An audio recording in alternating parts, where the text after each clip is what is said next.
Golf Central on YouTube, brought to you by the Chrome Soft Golf Ball from Callaway.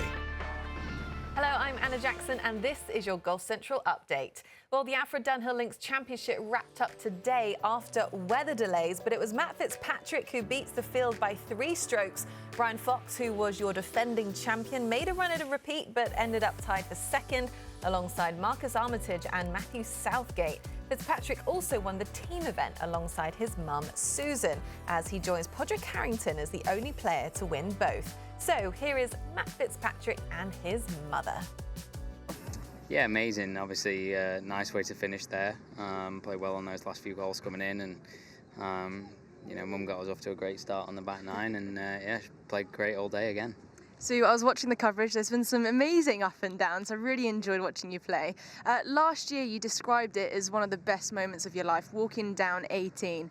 Fast forward a year, you're up there. Obviously, there's golf still to be played. How would you top it this time round? I don't know if I can top it. It's just been such a great week. I know the weather's been difficult, and it's amazing that they've managed to get us out today. But it's just been such a great day today. I've enjoyed the course. We've played at a great pace.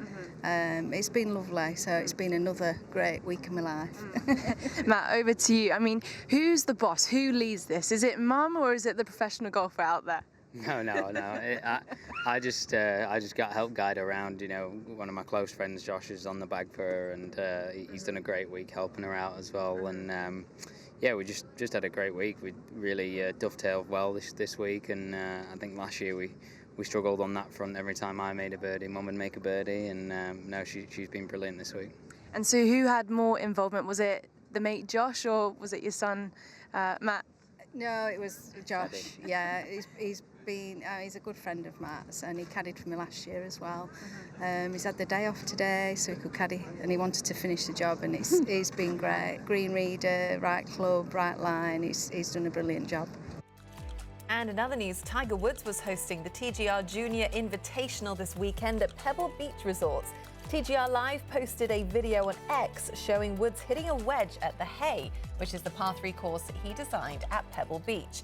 Now, don't forget, the last time we saw him, Tiger withdrew from this year's Masters. That withdrawal was followed by a sub-talar procedure later in April to address post-traumatic arthritis from the talus fracture he sustained in his career-threatening car crash in 2021. And Damon Hack and Eamon Lynch with more on Golf Today. Time for Tiger Tracker on this Monday.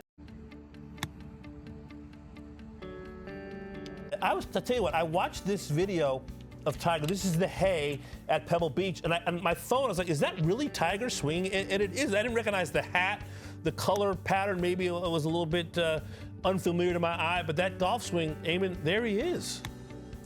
Anytime we can see Tiger Woods swing a golf club, it's welcome news, Damon. We don't get to see it very often these days. We haven't seen it since he withdrew the Masters earlier this year. Yeah, this, of course, is Tiger's Junior Invitational, hosts boys and girls annually out at Pebble Beach. And, of course, the big thought is, you know, does this mean Tiger's going to come back and play? But the question that was kind of burning around social media and elsewhere was about Tiger potentially being the Ryder Cup captain in 2025 for the United States. Davis Love III had this quote: "We've got to call Tiger Woods and ask him. I think if he wants it, obviously it's Tiger's job to have, but it's kind of his call. I would say I hate to put pressure on him, but it's kind of his call."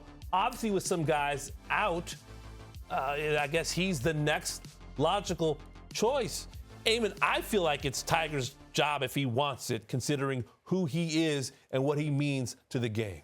In a way, you could make an argument that Tiger has to take the job because the Ryder Cup team for the United States, I don't think has ever been in worse shape than it is right now. Ever? Ever. And I include the debacle after Gleneagles in that, which created the task force, because the task force has now put the United States Ryder Cup team in a lousy position. It's created this buddy trip dynamic where Zach Johnson on Tuesday in Rome in a press conference essentially said that the 6 qualifiers on the team had the most influence in determining who the 6 captains' picks were. And that's not necessarily the best way to get the best result out of a team, is to keep half the guys comfortable, to make sure they play with their pals or who they're comfortable But with. they were so uncomfortable in 2014.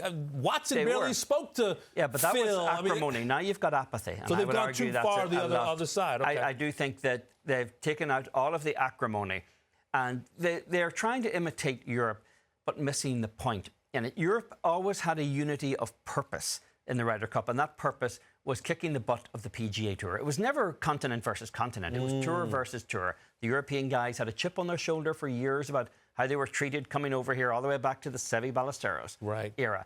And that was their goal. They were unified around one goal. They were never unified really as personalities. There were times they were at each other's throats in the European locker room. And what the American team is trying to do is create this idea that they are all there. There's great comedy between them. They're all buddies. They're all pals. That's not necessarily the best way to get a team. And Tiger Woods strikes me as the kind of guy who'd be looking for a result and would not be afraid of kind of breaking up some of these friendships that seem to dictate who plays with who. What about the talisman factor of a Seve Ballesteros that the Americans don't seem to have? Maybe Tiger Woods gives them that, not to mention he won a U.S. Open at Bethpage Black in 2002. He's Tiger Woods. You know, I see your Seve Ballesteros. I raise you Tiger Woods, who may not be the guy who can win a 16th major anymore, but he still is the guy that so many of the players who would occupy that team room grew up rooting for and watching.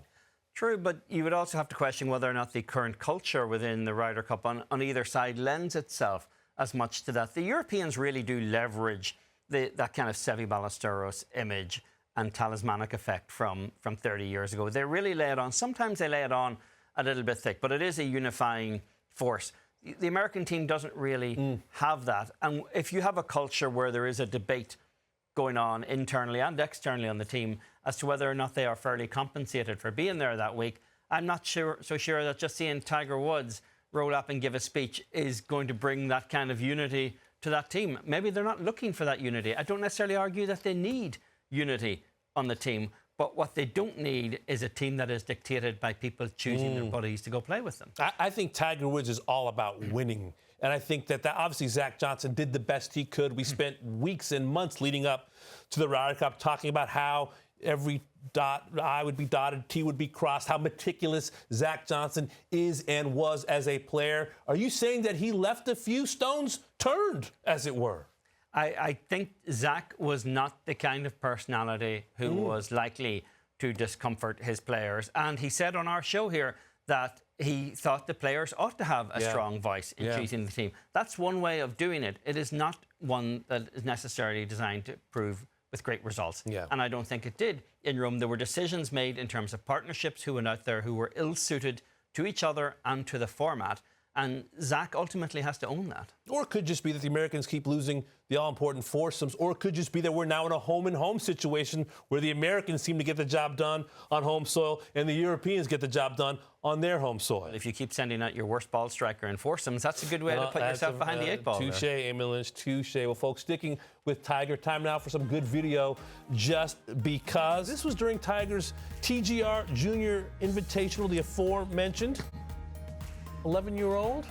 Here's a kid who's having a better day than you or I will ever have, Damon. Makes an ace at Pebble Beach with all of his buddies. That is a remarkable shot, and the celebration as well was just brilliant. And he gets a congrats from the greatest of all time.